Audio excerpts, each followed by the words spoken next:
자, 이제 우리 마태복음 벌써 230번째 시간입니다. 마태 11장 18절로 19절. 인간의 오감각으로 인간이 살아가면서 감각하는 세 가지의 모습.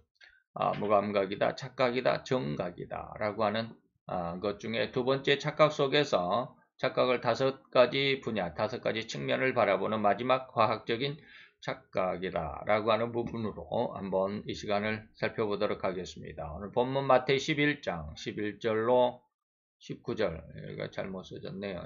자, 우리 같이 봉독합니다. 요한이 와서 먹지도 않고 마시지도 아니하며 저희가 말하기를 귀신이 들렸다 하더니 인자는 와서 먹고 마시매 말하기를 보라 먹기를 탐하고 포도주를 즐기는 사람이요 세리와 죄인의 친구로다 하니 지혜는 그 행한 일로 인하여 옳다함을 얻느니라. 아멘. 자, 이제 우리가 11장은 뭡니까? 예수님께서 안식으로 초청하시는 안식으로 오라, 다 내게로 오라 라고 하는 것이죠. 그래서 제자들 다 내어보내신 후에 예수님은 세례요한의 제자들과의 대화를 통하여 과연 예수가 만왕의 왕이 되는가를 밝혀주는 기록이 들어 있습니다. 그래서 우리가 지난 시간 세례요한의 그리고 세례요한의 제자들과의 어떤 그 질문, 대화 이런 내용들 봤죠. 그리고 이제 이 시대를 마지막으로 이렇게 비유하여 말씀하셔 주고 있습니다. 그래서 인간에게 있는 오감을 통하여 인간은 감각을 하는데 무감각을 할 수도 있고 착각하고 정각하고 하는 이런 세 가지 감각의 내용들. 그래서 착각은 우리가 다섯 가지로 우리가 살펴보겠다라고 해서 지난 4시간 보냈습니다. 종교적인 착각, 정치적인 착각, 경제적인 착각, 인간적인 착각, 그리고는 과학적인 착각. 과학과 편익, 만능주의적인 사상의 삶을 살아가고 있는 인간의 한 단면을 들춰보고자 한다라고 하는 것입니다. 자, 우리 봅니다. 둘째는 착각을 말하는 중에 오늘 과학적인 착각의 삶을 우리가 이러한 과학적인 착각 속에 살아가는 인간의 모습이다라는 것, 인간의 삶이다라고 하는 것을 들여다보도록 하겠습니다. 자, 하나님은 이 세상과 인간을 창조하시고 절대로 어떠한 형상이든지 만들지 말라는 것이었습니다. 그랬죠. 출애굽기 20장 3절로 6절입니다. 너는 나 외에 다른 신들을 내게 있게 하지 말라. 너 자신을 위하여, 너의 유익을 위하여, 너의 마음의 안정을 위해서 이런 뜻도 되겠죠. 너를 위하여 새긴 우상을 만들지 말고 또 위로 하늘에 있는 것이나 땅 아래에 있는 것, 하늘에 있는 것들은 뭐요? 새들이겠죠. 땅 아래에 있는 것들은 뭐요? 땅속, 물속에 있는 것들도 있고, 그 땅 아래에 있는 것들이나 또 땅 아래 물속에 있는 것들, 물고기의 형상. 땅 아래에 있는 것들은 뭘까요? 아래로는 땅에 있는 것들, 땅에 있는 것들은 뭐예요? 온갖 우상들이죠. 강하다고 하는 것들.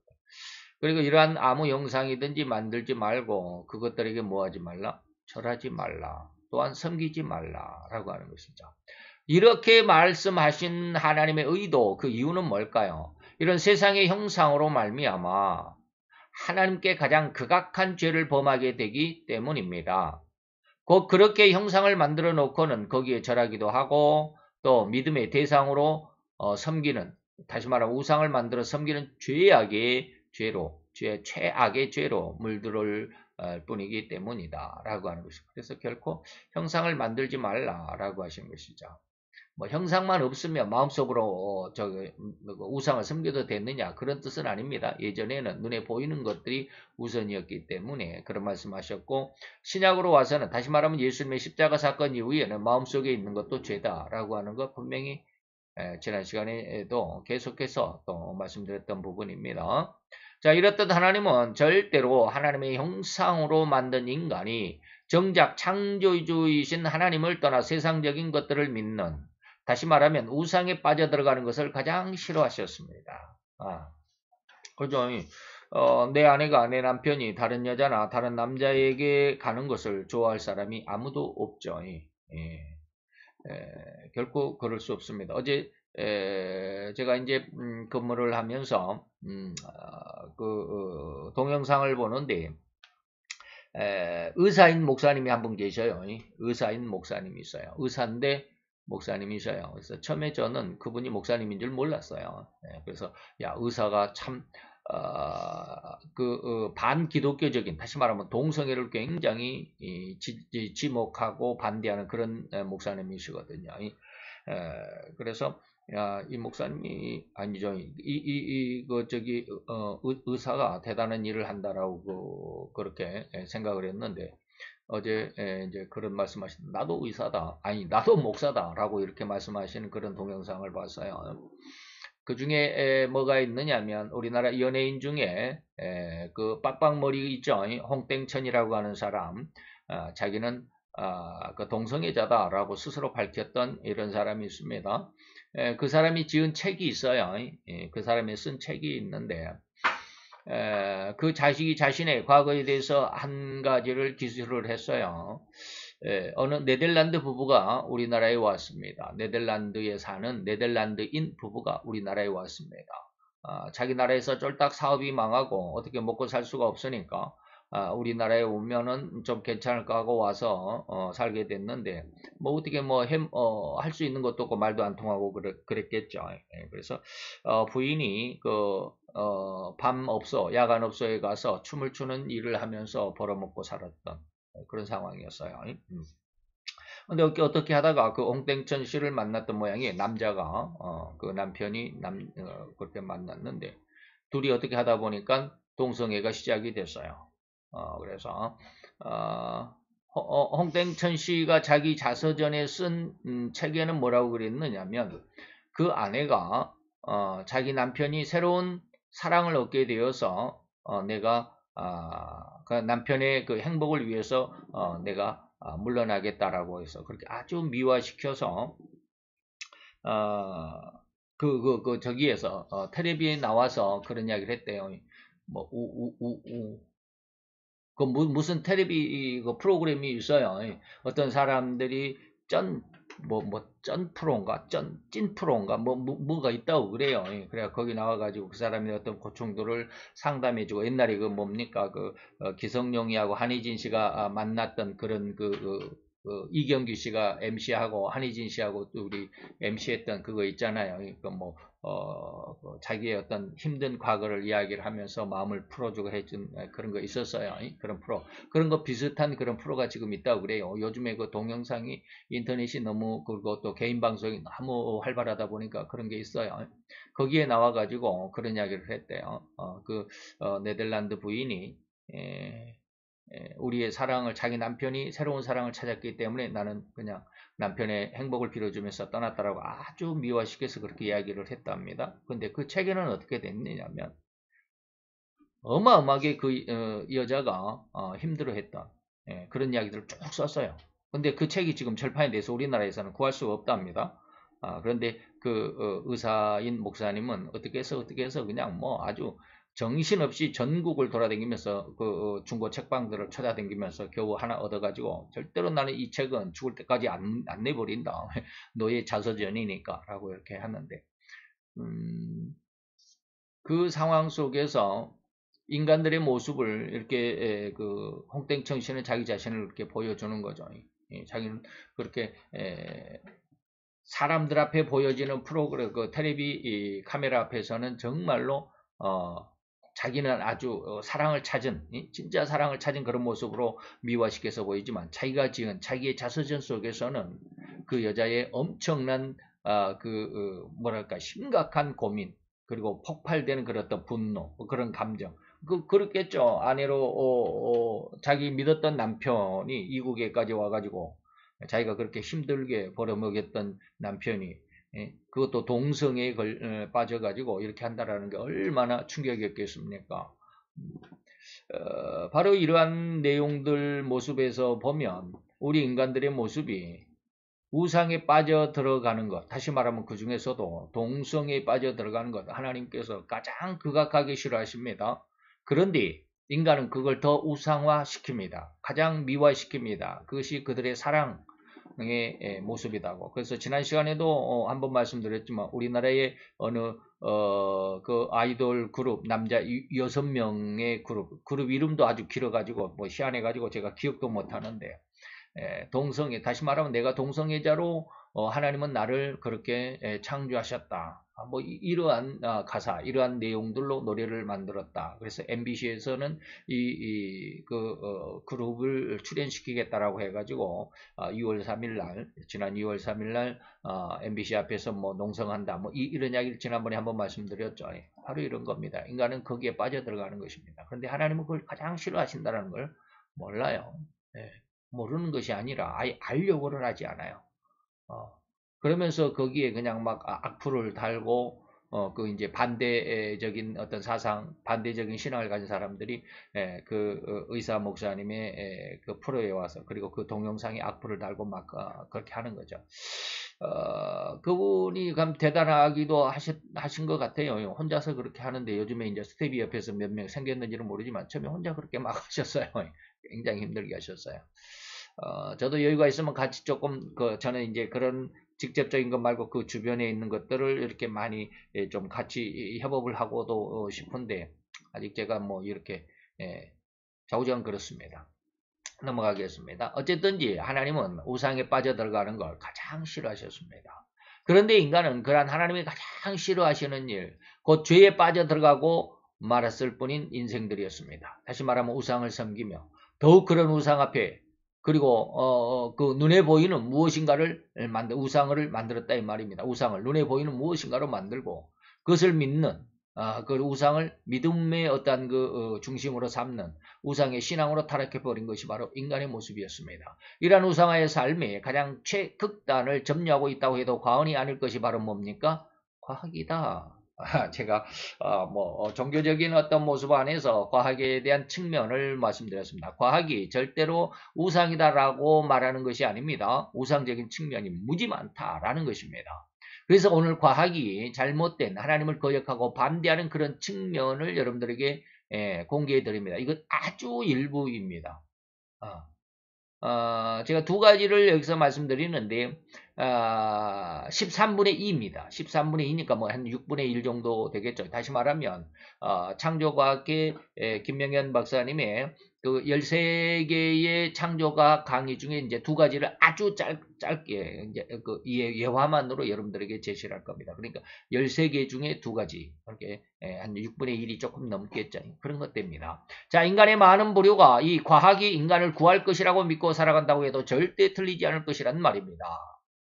그러죠. 이러한 과학 우상화의 사상은 급기야 인간이 달에 발을 딛기도 했고 우주로 로켓을 쏘아 올리는 운반체, 다시 말하면 스파이스 X라고 하는 이름을 가진 이 우주 왕복선이라고 할까요? 우주 운반체입니다. 왕복선이 아니라 이 운반체입니다. 다시 말하면 우주선을 예전에는 어떻게 했습니까? 그 로켓에다가 우주선을 아니면 뭐 인공위성을 우주선이나 인공위성을 쏴서 우주로 날려보낼 때 로켓 발사체를 사용을 했죠. 그래서 그 로켓에 실어가지고 로켓이 확 운반해주고 로켓은 일회용이었습니다. 굉장히 많은 돈이 들겠죠. 그런데 지금 그 테슬라라고 하는 누굽니까?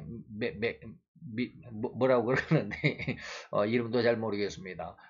그 사람이 아마 이런 회사를 운영할 것입니다. 스파이스 X라고 하는 운반체를 만들었습니다. 그런데 이 운반체가 어떤 특징이 있냐면 재사용이 가능합니다. 방금 로켓은 어떻게 일회용이라고 그랬죠. 그러니까 그 수많은 돈을 들여서 한번 우주선을 우주 밖으로 아니면은 뭐 인공위성을 우주 밖으로 띄워놓고는 이제 못 쓰게 되는 그런 일회용이었는데 이 운반체 스파이스 X는요 일회용이 아니라 재사용합니다. 그래서 우주로 운반해주고 그 로켓은 다시 제자리 와서 딱 섭니다. 네, 그런 어떠한 기막힌 그런 이 운반체를 만들어 가지고 아주 그냥 굉장한 돈을 벌고 있죠. 우주로 날리는 인공위성이나 뭐라 그럴까요? 그 로켓을 아주 그냥 굉장히 그 값을 다운시킬 그런 계기가 됐죠. 어마어마한 과학의 발전입니다. 그래서 우주로 로켓을 쌓아올리는 운반체를 일회용해서 계속 반복해서 사용할 수 있도록 하는 과학적인 진전을 이루는 그런 시대입니다. 자, 학자들은 반문합니다. 지구의 인류가 이롭고 편리하게 했던 석유가 바닥을 드러낼 날도 50여 년밖에 남지 않았다. 아주 옛날 이야기인데 제가 청년 때 들었던 이야기인데 아직까지 50년이라고 말하는 것은 조금 어폐가 있지만 그래도 그냥 써봤습니다. 50년 이후에는 석유가 이제 고갈될 것이다. 석탄도 고갈될 것이다. 라고 하는 것입니다.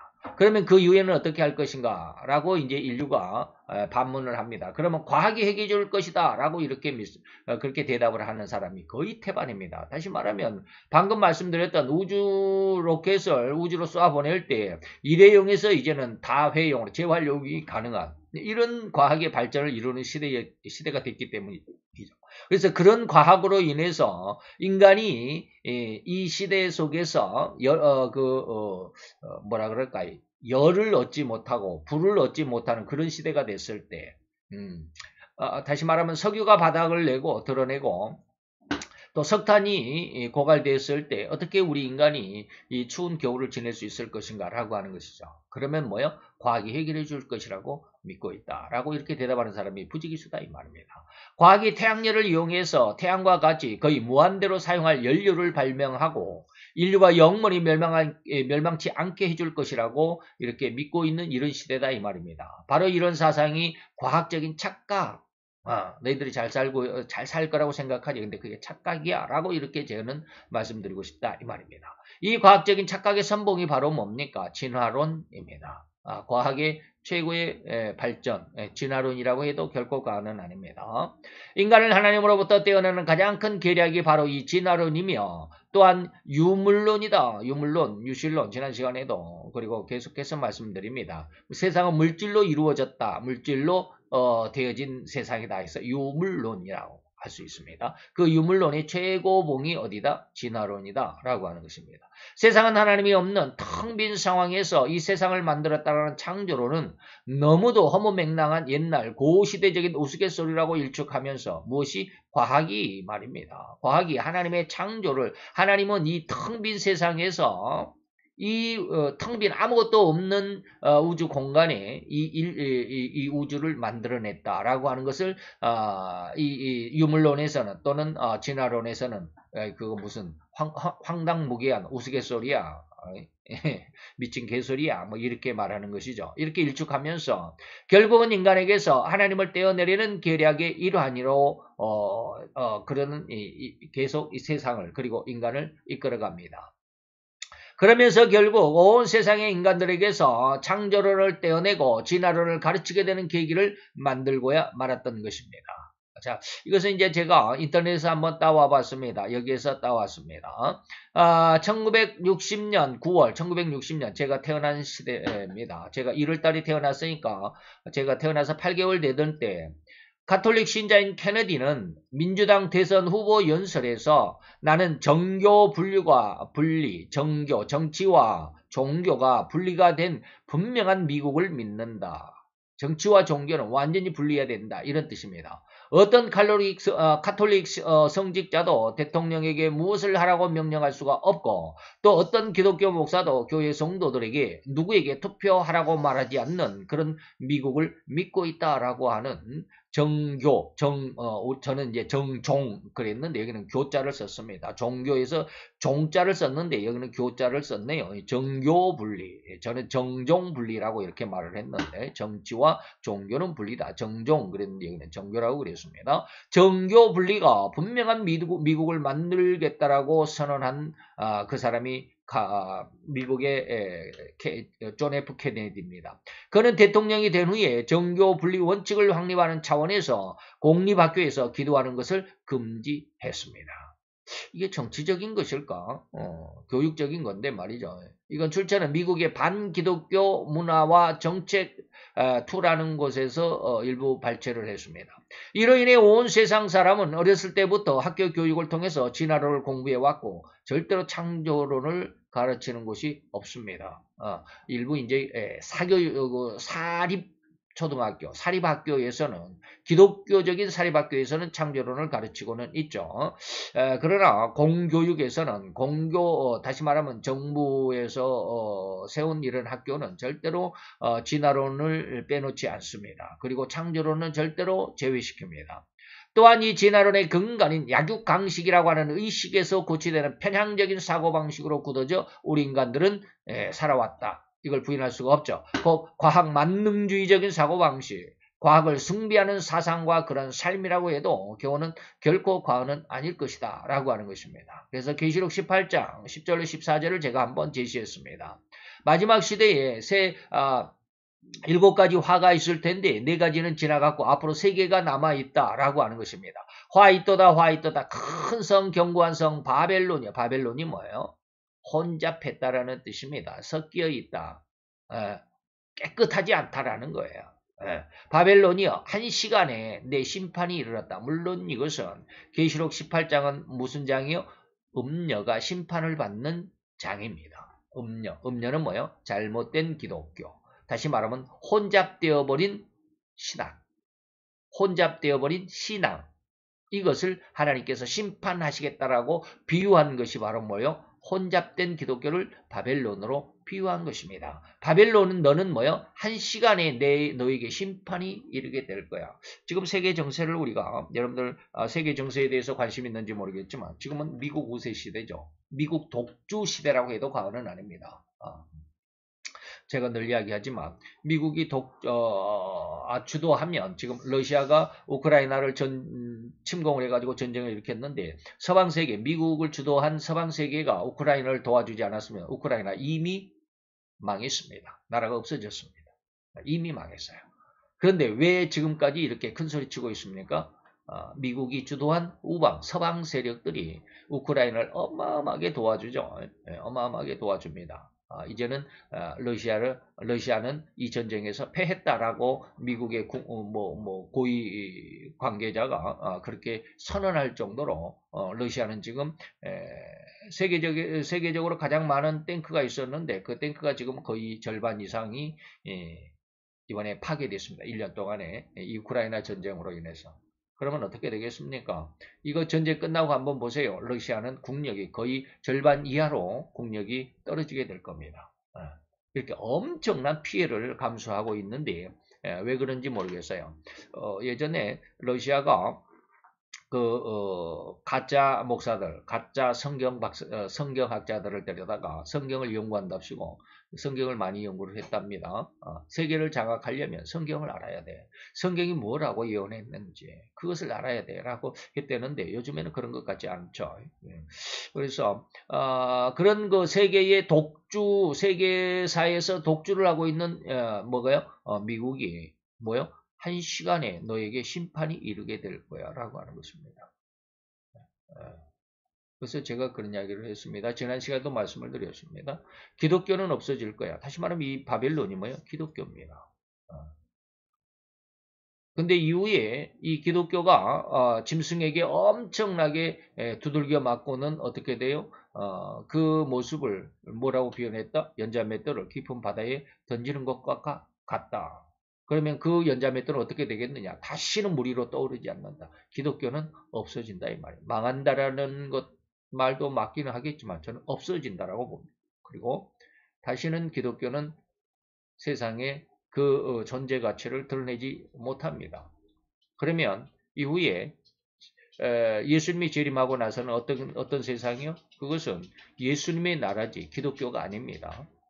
기독교나 예수님의 나라나 기독교나 뭐 그게 그거지라고 말하겠지만 그게 아니에요. 조금 여러분들이 분리할 수 있어야 합니다. 그래서 이 음료 다시 말하면 이 성 바벨론의 재산 목록이 쭉 나옵니다. 자, 이제 그 상품이라고 나오는데 이게 28가지가 이렇게 쭉 나옵니다. 이 중에 28가지가 12절로 13절 안에 쭉 바벨론이라고 하는 비유로 된 기독교의 재산 목록입니다. 그 중에 마지막에 뭐가 있어요? 종들이 있습니다. 그리고 그 사람들의 영혼들까지도 그들이 사고 팝니다. 다시 말하면 지난 시간에도 한번 말씀드렸죠. 러시아와 우크라이나 전쟁이 빨리 끝나기를 원치 않는 정치인들이 미국에 많다라는 이런 말씀을 드렸습니다. 그들이 뭐요? 사람의 영혼을 가지고 장난치는 자들입니다. 자기들 돈 벌기 위해서 우리나라에서 전쟁을 하면 우리나라가 그리고 나에게 그리고 내 가족들에게 큰 피해가 오니까 우리나라는 말고 저 다른 나라에서 전쟁을 해가지고 그들이 치고받고 싸우고 죽고 죽이고 하는 그러한 일들을 후원한다 이 말입니다. 나와는 상관이 없으니까, 내 가족과는 상관이 없으니까. 이런 사람들이 뭐요? 사람 영혼 장사들입니다. 종들과 사람의 영혼들이다. 자, 그래서 죄에 물들어버린 사단의 괴계에 완전히 빠져버린 인간은 절대로 진화론이 과학이라고 주장합니다. 창조론은 결코 눈으로 확인할 수 없는 허황한 가설에 불과하다라고 치부하면서 말입니다. 그러나 아십니까? 진화론이 얼마나 허황되게 날조된 가설, 가짜 주장인지 이 말입니다. 인류의 근원의 하나라고 모든 교과서에 그림까지 들이대면서 과학적인 근거라고 주장하는 자바 원인, 여기 지금 제가 자바 원인, 꼭 원숭이 같이 생겼죠. 고릴라 같이 생겼는데 자바 원인이랍니다. 이 자바 원인이 우리나라의 과학 교과서에 분명하게 들어있는 그런 책입니다. 그래서 자바 원인은 1891년 인도네시아입니다. 자바섬, 인도네시아의 자바섬에서 발견된 뼈입니다. 인간의 머리뼈 조각으로부터 시작된 허황한 가설일 뿐입니다. 자바섬이 어디에 있습니까? 여기에 있습니다. 이게 인도네시아의 한 그 끄트머리의 자바섬입니다. 자, 이걸 한번 봅시다. 자, 그런데 자, 인간을 한번 봅시다. 인간을 이루고 있는, 다시 말하면 나 한 사람이 뼈 조각이 몇 개일까 해보니까 206만 개다. 206만 개가 한 붙어서 조합돼서 나라고 하는 한 사람의 그 골격을 이루고 있다 이 말입니다. 뼈 조각이 몇 개라고요? 206만 개다 이 말입니다. 사람 한 사람에게 뼈 조각이 206만 개가 들어 있습니다. 이런 뼈 조각이 세계 4개로 이런 뼈 조각 3개 4개로 206만 개의 뼈를 그 허위로 가져다가, 다시 말하면 이 말이 무슨 말이냐면 이걸 잘 이해할 수 있습니다. 인간의 한 사람을 이루고 있는 뼈 조각이 206만 개인데 이 자바 원인의 뼈 조각은 뭐요? 한 서너 개입니다. 여기 제가 여기 김명은 박사님이 이제 제공한 그런 그 그림입니다. 여기 두개골 뼈 하나 있습니다. 이 자바 원인이라고 증거를 제시한 과학자가 이 자바섬에서 이 뼈 조각 2개를 발견했습니다. 그리고 다리 조각 뼈 이거 긴 거 이거 하나입니다. 이거 하나. 자, 인간의 몸을 이룰 때는 206만 개, 206개가 아니라 206만 개입니다. 200만 개 말입니다. 200만 개의 이 뼈 조각을 가지고 인간의 이렇게 뼈를 만드는데, 어떤 과학자가, 뭐 이름은 모르겠습니다. 어떤 과학자가 자바 원인이라고, 이렇게 추정한 그 뼈 조각이 두개골, 그 온전한 이렇게 해골 바가지 이거 하나를 주순 게 아니고, 그 중에 하나, 아주 일부의 이 두개골 뼈 일부입니다. 여기 앞에 여기 두개골 뼈, 이거 일부입니다. 그리고 또 하나는 다리 정강이 뼈 이거 하나입니다. 이런 뼈 조각 3개나 4개를 가지고, 이런 뼈 조각을 3개, 4개를 가지고 206만 개나 되는 인간의 뼈를, 다시 말하면 206만 개, 뭐 한 3개, 4개 빼도 206만 개, 뭐 빼도, 예, 그 206만 개의 뼈를 허위로 가져다 붙여냈습니다. 206만 개 중에 서너 개가 부족한 게 아니라 반대로 3개, 4개의 뼈를 가지고 206만 개의 뼈는 허위로 갖다 붙였다 이 말입니다. 그리고 자바 원인을 만들었습니다. 그래서 여러분들이 보고 있는 이 자바 원인은 뭐요? 전부 외형이 만들어진, 그 과학자에 의해서 만들어진 것입니다. 가히 과학자들의 상상력은 대단하지 아니할 수 없을 뿐이죠. 바로 이겁니다. 이게 이제 그 두개골 뼈 한 조각, 그리고 이렇게 뼈 조각 이렇게 2개, 그리고 이거 정강이 뼈 하나, 이렇게 4개. 이 4개를 주워다가 이 4개를 가지고 사람을 만들어낸 거예요. 여러분들 한번 생각해 보세요. 이 뼈 조각, 이 두개골이 사람의 두개골인지, 원숭이의 두개골인지, 아니면 고릴라의 두개골인지 어떻게 알겠습니까? 이 정강이 뼈, 이 두개골을 가진 이 두개골의 주인의 발뼈라고, 다리뼈라고 어떻게 단정할 수 있겠습니까? 다시 말하면 이 두개골 뼈를 발견한 그 자리에서 이 정강이 뼈를 발견한 게 아니고 이 두개골 뼈를 발견한 장소에서 불과 한 몇 킬로 떨어진 곳에서 이 정강이 뼈를 하나를 또 발견했습니다. 기가 막히죠. 전혀 엉뚱한 곳에서 두 개를 주웠다 이 말입니다. 자, 그런데 자바섬에서 발견한 인간의 뼈, 곧 이후 자바 원인으로 명명된 사람의 뼈는 단지 머리 두개골 뼈를 온전하게 발견한 것도 아니고 두개골 뼈의 한 조각, 그리고 무릎뼈 한 조각, 그리고 몇 개의 파편에 불과하다는 것입니다. 여기 제가 이제 두 개, 그리고 머리 이 두개골, 그리고 정강이 뼈 하나 이렇게 했습니다. 자, 이러한 증거가 진정한 증거가 될 수가 있겠습니까? 206만 개의 뼈조각 중에서 2개의 뼈조각, 그리고 작은 뼈조각 2~3개로 사람을 만들었으니 말입니다. 혹 이 뼈가 진짜 사람의 두개골 뼈인지 어떻게 장담할 수 있습니까? 원숭이의 두개골 뼈는 아니었을까요? 더구나 이 2개의 뼈가 한 자리에서 발견된 것도 아닙니다. 수백 미터나 떨어진 장소에서 각기 달리 주었습니다. 이곳에서 두개골뼈를 발견하고 수백 미터나 더 거닐다가 또 이 다리뼈를 주었다고 하니 과연 이 두 뼈가 한 몸체라는 것을 의심해 봐야 하지 않겠는가 이 말입니다. 그러면서 이 작은 뼈 두 조각을 늘어놓고는 거기에 진흙으로 이리저리 사람의 형상으로 만들어 붙이고는 이것이 진짜 과학의 산물이며 최고의 학술적인 가치를 가진 자바섬에서 발견했으니까 자바 원인이다 라고 선언하고 있으니 어찌 천국이라니 할 수 있겠는가. 이게 과학의 진실입니다. 근데 이런 것을 이야기하지는 않죠. 학교에서 이거 가르치지 않습니다. 이 자바 원인만 이 사람만 사진을 과학적에 싣고 이것이 바로 인간의 원형이다 라고 이렇게 말합니다. 다른 말입니다. 이제 두 번째입니다. 더욱이 과학자 자신들조차도 과학의 진수라고 한다면 아마도 연력학 법칙이라고 대답하는 이가 많을 것입니다. 연력학 법칙. 이 강의를 듣고 정말 기가 막히더라고요. 내가 과학을 모르지만 과학자에게서 이 연력학 법칙을 들으니까 기가 막히더라고. 이야, 참 대단하다. 네. 그런데 이 연력학 법칙의 최고의 근간이 뭐냐면 연력학 법칙의 최고의 법칙의 주중심 이론이 뭐냐면 세상은 시간의 흐름에 따라 더욱 발전해 가고 진화해 간다라는 것입니다. 잘 보여요. 세상은 시간의 흐름에 따라 발전해 가고 진화해 간다라는 게 연력학 법칙의 주장입니다. 그래서 진화론이 절대적인 과학이라고 주장합니다. 그래서 세상은 계속 발전해 간다라고 계속 진화해 간다라고 그렇게 주장합니다. 근데 그게 오류라는 것을 여러분들에게 말씀을 드리는 겁니다. 그리고 앞으로 인류는 더욱 이러한 완벽한 인간으로 진화해 갈 것이라고 강력하게 주장하고 있는 것이 바로 연력학 법칙을 주장하는 과학자들의 주장입니다. 그래서 여러분들 혹시 보셨습니까? 저도 옛날 중학교 때인가 그 그림을 본 적이 있어요. 인간이 앞으로 어떻게 발전할 것인가? 앞으로 그런 거 있잖아요. 원숭이에서 인간이 될 때, 원숭이는 꼬리가 있지만 인간은 꼬리가 필요 없으니까 이게 퇴화됐다. 그래서 우등 형질은 더 발전하고 열등 형질은 더 이제 계속 가면 갈수록 퇴화된다. 그러다 보면 인간이 앞으로 컴퓨터를 만들어내고 무엇을 우주를 개발하고 막 이렇게 하다 보면 인간에게 필요한 기능이 뭐냐면 이 검지 손가락하고 엄지 손가락일 것이다.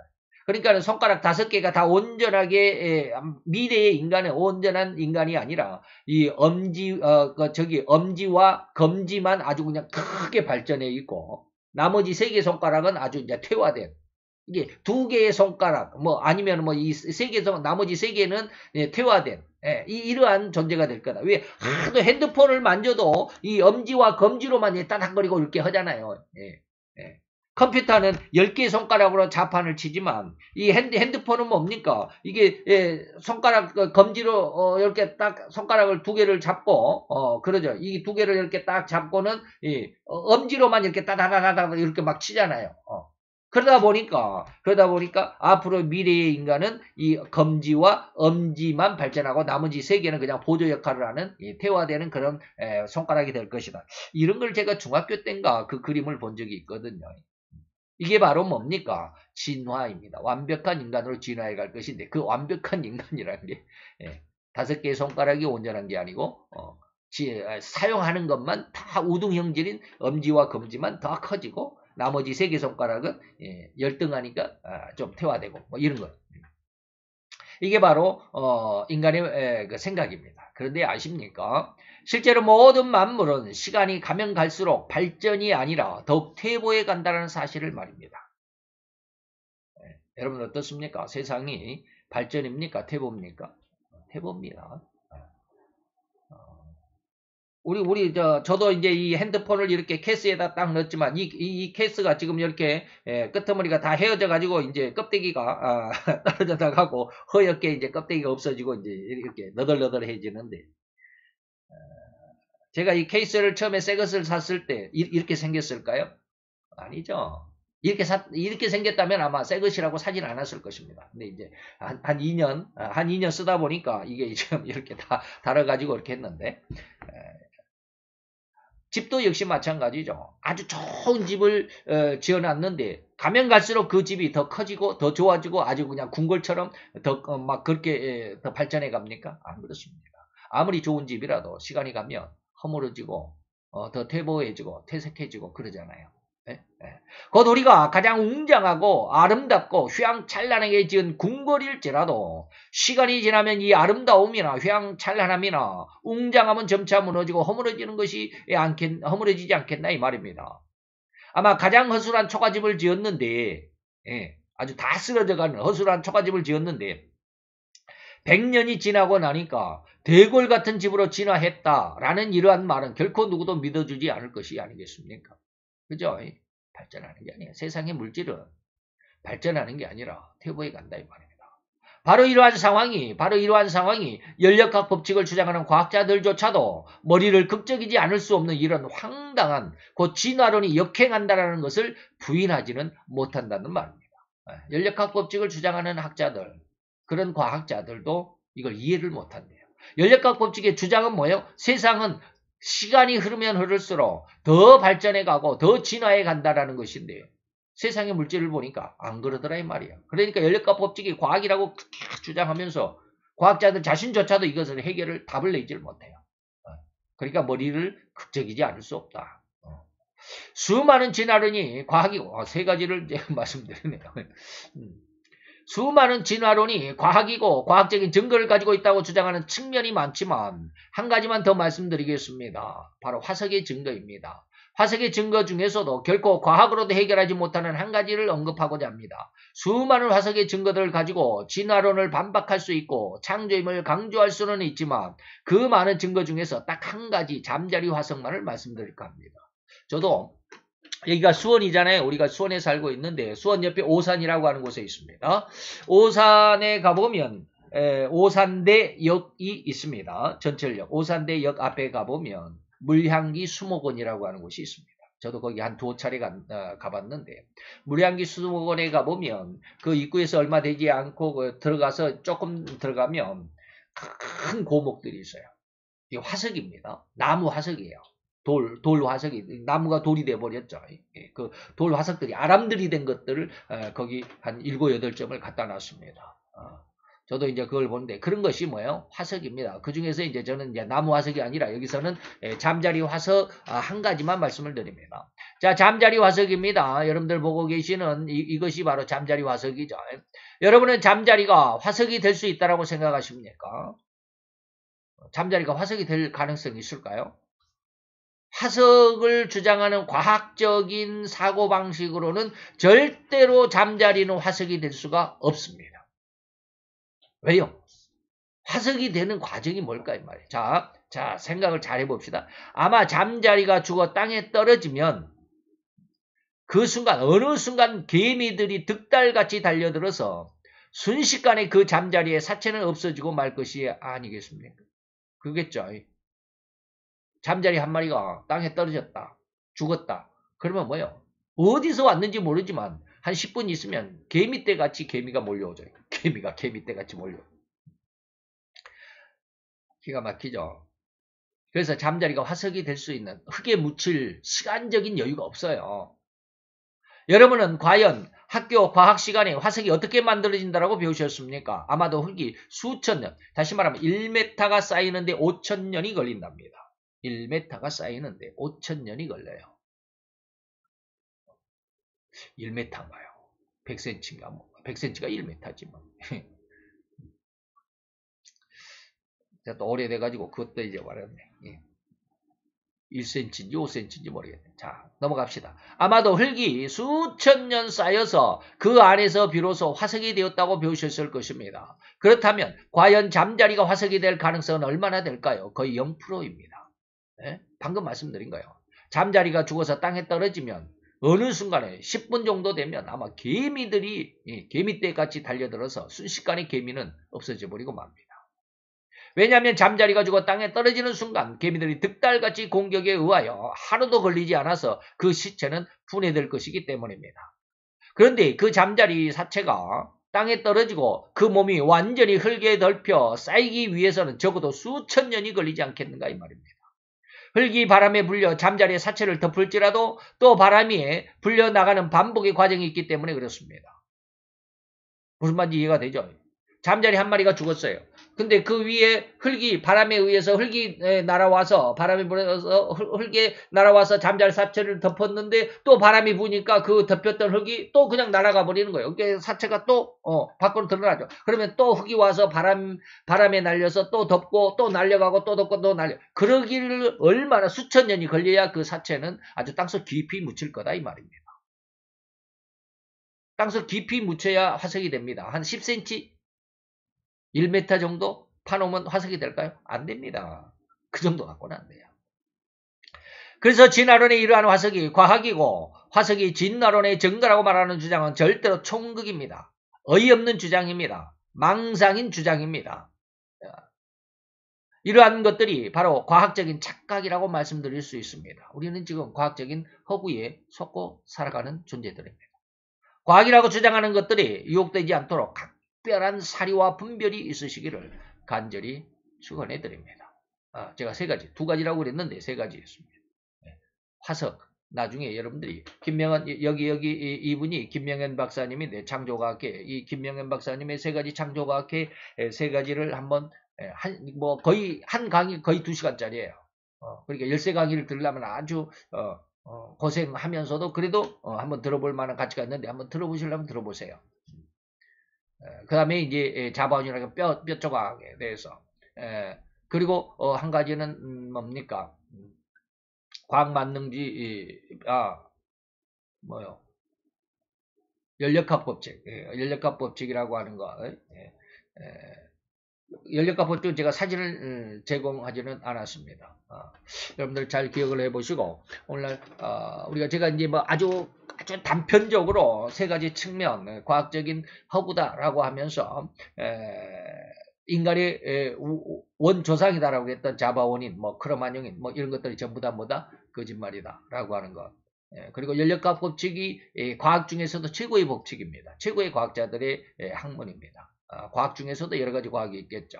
그 중에 연력합 법칙이 최고의 그 학문이라고 하는데 이 연력합 법칙 과학자들도 날이 가면 갈수록 세상이 허물어져 간다라고 하니 이것을 이해하지 못하는 해결할 수 없는 그런 모습들. 그 다음에 화석을 가지고 과학이 허구다라고 하는 것들조차도 제가 아까 이제 무량기 수목원에 가보면 그 아람들이 나무 화석들이 있다라고 말씀을 드렸는데 이 나무 화석이 쓰러져서 화석이 됐을까 세워져서 화석이 됐을까? 세워져서 화석이 되면 나무 키가 우리 인간들의 몇 배가 되니까 그만큼 흙이 쌓이려면 몇 천억 년이 걸려야 그 나무가 쌓이겠죠. 그 나무 위로 흙이 쌓이겠죠. 그러나 그건 불가능합니다. 그럼 이 나무가 누여졌겠죠. 누여져도 한 아름들이니까 거의 1m는 안 될지라도 거의 한 50cm, 60cm는 될 거 아니에요. 지름이. 그러면 그 50, 60cm 되는 그 나무가 화석이 되기 위해서는 땅속 깊이 묻혀야 되는데 그만큼 흙이 많이 쌓여야 되는데 얼마나 많은 시간이 걸리겠느냐. 그 나무를 덮을 수 있을 만한 흙이 와서 덮고 쓸려가고 하는 과정 중에 나무는 아마 썩어버리고 없어질 것이다 이 말이에요. 그러니 그 화석이라고 하는 그 분명하게 나무 화석이긴 하지만 그 증거들을 보면서 이것은 진화론의 증거가 아니라 이거는 창조의 증거다라는 것 여러분들에게 이 화석의 증거의 강의를 들어보면 알 수 있습니다. 왜 그렇게 화석이 될까? 갑작스럽게 묻혔기 때문에 그렇습니다. 갑작스럽게 고온 어마어마하게 높은 온도에서 고온으로 갑자기 그냥 확 묻혀버리니까 나무가 그렇게 아람들이 나무가 쓰러져서 그렇게 화석이 되는 것입니다. 절대로 과학적인 증거 흙이 와서 덮여서 이거 거짓말입니다. 그럴 가능성 없습니다. 그런데 우리는 그걸 진짜라고, 그것이 과학이라고, 그것이 사실이라고, 그것이 인간을 구원할 가장 최후의 보루라고 그렇게 생각하고 믿고 살아가잖아요. 그래서 이러한 우리들의 잘못된 잘못된이 아니죠. 잘못 섞고 있는 이러한 모습 안에서 우리가 정신을 차릴 수 있어야 하지 않겠나라고 하는 것입니다. 그래서 우리가 이러한 착각, 종교적인 착각에서 그 다음에 정치적인 착각, 경제적인 그리고 인간적인 오늘은 과학적인 착각 속에서 살아가는 우리들의 인간의 의식 속에 이런 것들을 다 정리해낼 수 있는 귀한 은혜가 더 크게 더 풍성하게 열매가 되었으면 좋겠습니다. 기다. 할렐루야 주님, 오늘도 여호와의 귀한 사랑과 그 크신 은혜와 은총을 주께 감사를 드리나이다. 주의 영광 앞에 있어서 오늘도 아버지 하나님의 세상 속에 우리 인간의 모습으로 살아가되 인간의 모습이 결코 하나님을 중심으로 하나님을 믿고 하나님을 의지하며 하나님과 함께 동행하는 그러한 삶이 아니라 하나님을 떠나버린 그리고 하나님과 멀어져 버린 그래서 오로지 사단의 유혹과 관계 그 죄악 속에서 하나님을 거역하며 반대하며 하나님을 공격하는 안타까운 죄악의 모습으로만 살아감이 아니더이까. 오늘 이러한 인간의 안타까운 모습 중에 아버지며 과학이라고 믿었던 우리 인간을 살릴 수 있는 가장 최후의 보루라고 생각했던 과학의 허구성 그 잘못된 그 아버지의 거짓들을 한 측면을 통하여 들여다봄으로 인해서 우리가 너무나도 연약하고 부족한 죄악 가운데 너무나도 썩고 있고 정말로 멸망과 그리고 아버지의 저 영원한 징벌 속에 흐를 수밖에 없는 안타까운 존재임을 깨닫는 귀한 시간으로 삼았을 줄로 믿습니다. 아버지 우리의 죄와 지식과 또한 아버지의 은혜와 은총 속에 함께하여 주셔서 우리로 세상에 정신을 차리고 하나님을 바라볼 수 있고 고개를 들어 하늘을 향하여 하나님을 아버지의 기대하며 하나님을 기다릴 수 있고 찾을 수 있는 귀한 믿음의 아들과 딸들로 잘 성장할 수 있도록 주님 축복하여 주옵소서. 예수 그리스도의 이름으로 감사와 기도드렸사옵나이다. 아멘.